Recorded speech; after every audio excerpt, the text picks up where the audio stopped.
Well, yeah, welcome back to Bottle TV. It seems so much is happening in Fela Anikulapo's family, talking about his children. Few days ago, his daughter, that is his first child, Yenny, granted interview to Ebuka where he says so many things about their father. In that interview, she talked about why her uncle, that is talking about Beko Ransom Kuti, um, they announced that Fela died of HIV. But not just that, he talked about so many things about their father, including the fact that Fela wasn't a great family man, a great father. He wasn't a great family man, but he was a human rights activist.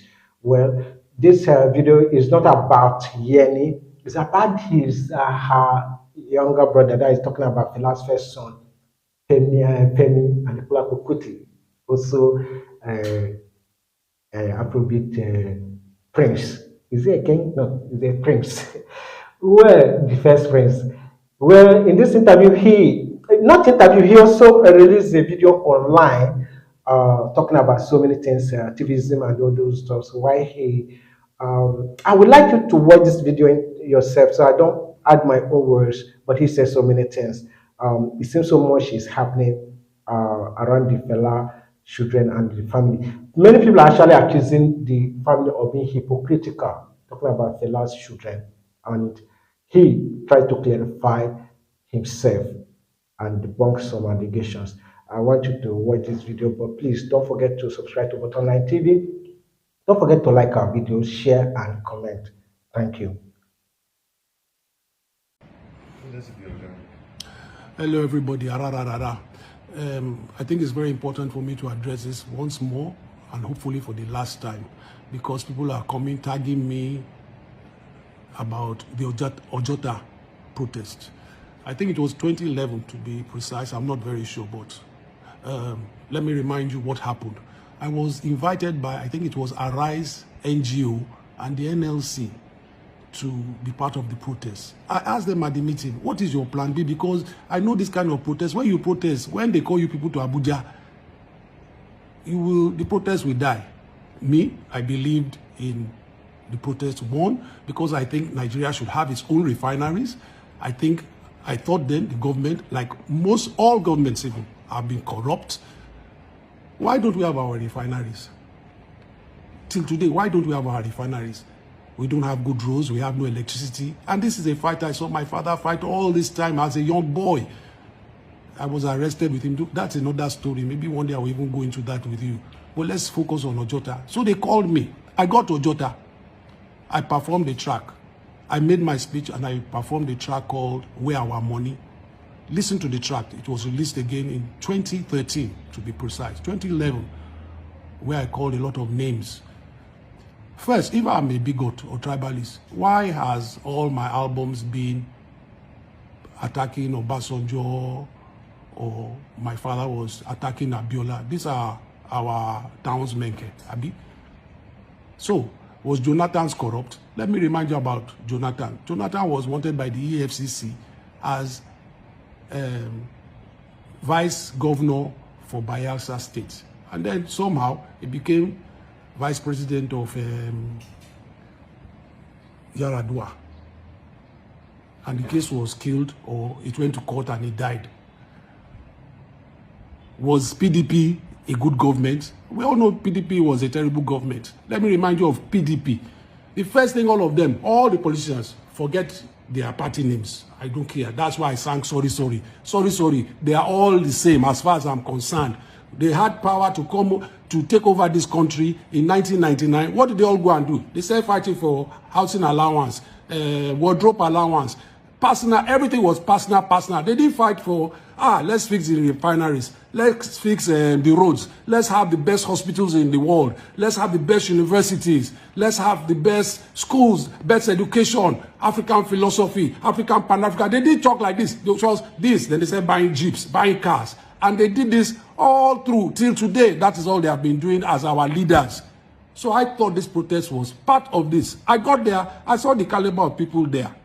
Some of them. And I was saying, this is a political motivated protest. Me, I'm not going to be following anybody to do any political protests. I'm not about that. I've never been about that. My family has never ever been about that. So when I sang Where Our Money, go and listen to the track where I said, ask Tinubu where our money is. They took the mic away from me, and they didn't give me the mic again after my speech. I went there, I think, 2 more times. When they did give me the mic, I looked at them, I said, nonsense. And I went back to the shrine till I think soldiers came there, drove everybody away. They even came to ask me, soldiers are there. Won't I come back? I said, I've withdrawn I said, I'm not part of any political protest. And if you all know me, the only protest again I've ever taken part in is NSAS. Why did I take protest in? Why was I part? They passed in front of my house. The police were about to shoot them. And I went, I said, police, don't shoot these people, though. You will cause more trouble than you are envisaging. So I went and I stood with the people. I negotiated with the police that the police should release the people arrested, release their vehicles. And I'm thankful the police listened to me. The DPO of the police station listened to me. It was very helpful. The protesters were very understanding. Protest. Let's make sure the protest is very peaceful. So in our area, Akute, it was quite peaceful. And then he came to the shrine. I showed solidarity with them, but I never was an engineer of that protest. I just showed support for that protest. Now, I hope we are very clear on this matter. If you come and insult me again, I will block you. I don't block people in my page, but if you start calling me bigot, insulting my family, insulting me, I will block you. I'm somebody that believes if you want to say things up, you don't like my music, it's your business. I will not even block you. You don't like me. You don't like me as a person. I will not even block you. But when you start to lie and say things like, I'm a bigot, I'm a tribalist, I don't like Jonathan, and I don't like our politicians. You can basically say that, because what have they done? They have put us in the predicament we are in today in this country. Simple. So I don't like to be their friend. I don't like going to their parties. I just sit at the shrine. Let's go to the shrine again. Let's even talk about the shrine. The shrine, I'm totally against drugs in the shrine. What have they done? They have completely taken the legacy we want to portray as Fela's children and turned the whole environment to God knows what they are even doing. We have tried to tell them, put signs, look, drugs are not allowed, please, blah, blah, blah. Me, I am totally against it. I went to the shrine the other day. There were 5 people inside the shrine. The outside was full, thousands of people. But everybody say, the shrine, Fela shrine. It's Fela's people promoting drugs. We are totally against it. We have said it several times. What we want to portray there is the positive things about Fela's legacy. Pan-Africanism. We want the youths to take their future into their hands. We want you to come into the shrine, listen to good music, listen to give every artist a chance to express themselves musically. That's why we have Celebration. In Celebration, we have the schools debate. We have very serious-minded people trying to make Celebration very positive. But every time we try to do something, some people just bring it down. And then we take the blame for whatever. Some people make a nuisance of what we are trying to do. And again, I went to Ojota for the people because I believed Nigeria should have the best hospitals. We have the best engineers. We have the best doctors. We have the best. We have seen this individually. We are so successful. But somehow when we come to leadership, they just always mess us up. So now, lastly, if you believe you are against this subsidy, go to Ojota yourself now. Will I stop you? Go and protest. Me, I protest every night at the shrine. Go and listen to all my albums. Listen to all my songs. Everywhere I go, everywhere I travel, I portray the African as best I can, positively, telling Europe, telling the world, giving the opportunity, the African will excel beyond reasonable doubt. And this is the cause of leadership, is the cause of our problems. Yes, we go home to tackle it. I'm one artist that I've refused to move to Los Angeles or anywhere. I come back. I've invested my whole life in the shrine. Everything, all the money, every cup I have, I've invested it in the shrine.